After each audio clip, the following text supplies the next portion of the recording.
మీరే చూస్తున్నారు. మీరు కరెక్ట్ గా అంత ప్రజలలో ఉన్నారు. సో నవీన్ అన్న డెఫినెట్ గా నవీన్ అన్ననే గెలుస్తాడు. ఆ! అట్లా ఇట్లా కూడా కాదు. భారీ మెజారిటీతోని 50,000 మెజారిటీతోని జూబ్లీస్ కాన్స్టిట్యున్సీలో కాంగ్రెస్ పార్టీ గెలవబోతుంది. నవీన్ అన్న గారు ఎమ్మెల్యే అవ్వబోతున్నారు. ఏంది నవీన్ అన్నకు ఓటేయాలనుకున్న వాళ్ళేంటి? పార్టీని చూసి ఓటేస్తా ఉన్నారా? లేదంటే మంచి వ్యక్తిత్వాన్ని చూసి ఓటేస్తా అన్న ఉన్నారా? తప్పకుండా కాంగ్రెస్ పార్టీ తప్పకుండా పార్టీని చూసి ఇంకోటి మన అభ్యర్థి ఎవరైతే క్యాండిడేట్ ఉన్నారో నవీన్ అన్న గారు చాలా హంబుల్ మనిషి. ఏ విషయంలో కూడా ఎక్కడ వెళ్ళినా గానీ ప్రజా సేవలు ఉంటారు. ఓడిపోయినా గెలిచినా ఎక్కడున్నా ఇక్కడ మన లోకల్ గా ఉంటాడు. ఏ సమస్య వచ్చినా ఇప్పుడు నేనే చెప్తున్నా అన్న ఇట్లా ఒక ఎవరు చనిపోయినారు అని చెప్తే ఇమ్మీడియట్ గా ఫస్ట్ వాళ్ళకి ఇచ్చి ఒక 20,000 ఇచ్చి అది ఏముంది ఫస్ట్ కార్యక్రమం చూడ అంటాడు. ఇవాళ పెళ్లి గురించి కార్డు ఇస్తే ఆడపడుచుకి అది కావాల్సిన రాషన్ గాని అలా కావాల్సిన ఏదైతే వస్తువులను దగ్గరుండి చేపిస్తారు.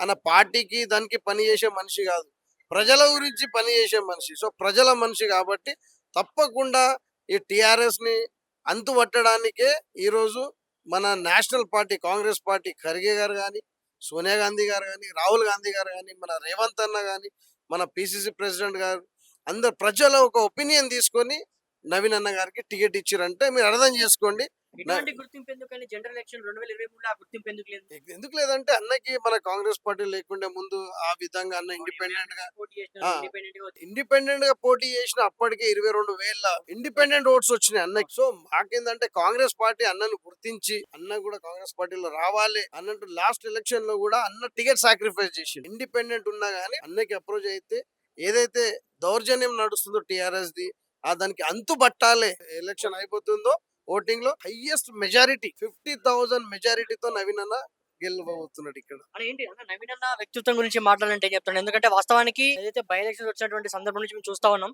ఎప్పుడైనా రోడ్ నుంచి అటు ఇటు వెళ్తా ఉంటే ఎప్పుడు చూసిన ఆఫీస్ దగ్గర గేట్లు తీసేసి కొన్ని వందల మంది పబ్లిక్ ఇక్కడ ఉంటా ఉన్నారు. ఇదే పబ్లిక్ రేపు నవీన్ యాదవ్ నిజంగా ఎమ్మెల్యేగా గెలిస్తే ఇట్లా ప్రజల కోసం గేట్లు తీసేసి ఉంటారంటారా? తప్పకుండా 100% అన్న ఏం లేనప్పుడే ప్రజల సేవ చేసాడు. అన్న ఎమ్మెల్యే అయ్యి అన్న ఏదో పదవిలో ఆశించాలి అనుభవించాలన్నది అన్న నేచర్ కాదు. అన్న నేచర్ ఏంటంటే పబ్లిక్ కి సర్వీస్ చేయాలి. ఓకే. ఆ ఎమ్మెల్యే అన్న ఒకటే అంటాడు, అన్న ఎమ్మెల్యే అయితే కాదు బ్రదర్, అన్న ఎమ్మెల్యే అయితే మేము ఎమ్మెల్యే అయినట్టు గట్టిగా చెప్పగలుగుతాం. మేము నవీన్ అన్న గారు ఎమ్మెల్యే అయితే మేము ఎమ్మెల్యే అయినట్టు. సో తప్పకుండా 100% ఈ నవీన్ అన్న గారి ఇల్లు అంటే ప్రజాసేవ. ఎప్పుడు వచ్చినా ఎవరికి భోజనాలు కావాలన్నా ఫస్ట్ రాగానే ఒకటే అడుగుతాడు, ఫస్ట్ భోజనం చేయండి అంటాడు. భోజనాలు పెట్టడం కానీ ఎవరికో కార్డు ఇవ్వడానికి వచ్చినా కానీ వాళ్ళకి ఆడపడుచులకి ఏం కావాలో ఫస్ట్ చూడండి. డబ్బులు కానీ రేషన్లు కానీ వాళ్ళకి ఏదైతే వస్తువులు ఉంటారో దగ్గరుండి అన్న ఎవరో కానీ గుర్తుండోలే రావాలన్నట్టు కాదు. తెలియని పర్సన్ ఎవరైతే ఎవరైనా కూడా ఎవరైనా వచ్చి అన్న ఇది కావాలి అంటే పార్టీ తప్ప వాళ్ళైనా కాకుండా మంచిగా అన్న చెడుగా నేను చెప్తాడు. టిఆర్ఎస్ వాళ్ళు వచ్చి అడిగిన అన్న హెల్ప్ చేస్తాడు. ఆ! ఆ ఆ మనిషి ఆయన ఓకే. టిఆర్ఎస్ ఇప్పుడు కూడా రండి కండువ వేసుకుని అన్న నాకు ఇది ఏదో హెల్ప్ కావాలంటే అలా హెల్ప్ చేసే వ్యక్తి ఆయన. సో ఆయన గురించి ఇవ్వలు ఏ కానీ పార్టీ అంత మంచి వ్యక్తిత్వం ఉన్న మనిషి మీద ఈరోజు రౌడీ షీటరు. ఈరోజు ఆయన ర్యాలీ తీస్తే రౌడీలు వచ్చినారని చెప్పేసి విమర్శిస్తున్నటువంటి నాయకులకి అన్న ఒక మాట చెప్తానా వాళ్ళకి అర్థమైతలేదు ఇంకా. ఎట్లాగో నవీన్ అన్న గెలుస్తున్నాడు ఇప్పుడు అన్న ఆ భయం ఒకటి ఉందంటారా? లేదు ఒక మాట మేమంతా ర్యాలీలో తిరిగినాం, మేమంతా ఎడ్యుకేటెడ్స్, హ్మ్. మేమంతా ర్యాలీలో తిరిగిన అంత రౌడీలేనా అన్న. అదే ఆ మాట అంటున్నాను. అదే చెప్తున్నాను. వాళ్ళకి అర్థమైతలేదు, పిచ్చి లేస్తుంది వాళ్ళకి. అన్న టిఆర్ఎస్ లో ఉన్నంత రౌడీ షీటర్లు, టిఆర్ఎస్ లో ఉన్నంత దౌర్జన్యము ఎవ్వరికి లేదన్న. నేను కూడా బాధ్యతనే. ఏం చేసిరు ఆ ప్రభుత్వం అంతా అట్రాసిటీ కేసు బుక్ చేపియడం, అని ఎవరైతే ఉన్నారో పెద్ద పెద్ద మంచి యంగ్ స్టార్స్ లకి లైఫ్ స్పాయిల్ చేసారు. అయ్యో! ఎందుకు వాళ్ళ అపోజిషన్ పార్టీలో ఉన్నందుకే వాళ్ళ మీద లైఫ్ లో స్పాయిల్ చేసి కేసులు తప్పుడు కేసులు వెడిపించేసి అన్నిట్లో అలా లైఫ్ లో స్పాయిల్ చేసారు. ఆ పార్టీ కరెక్ట్ పార్టీ నాన్న. దాంట్లో ఉన్న రౌడీ షీటర్లు మీరు లెక్క చేసుకోండి అలా చేసిన దౌర్జన్యాలు.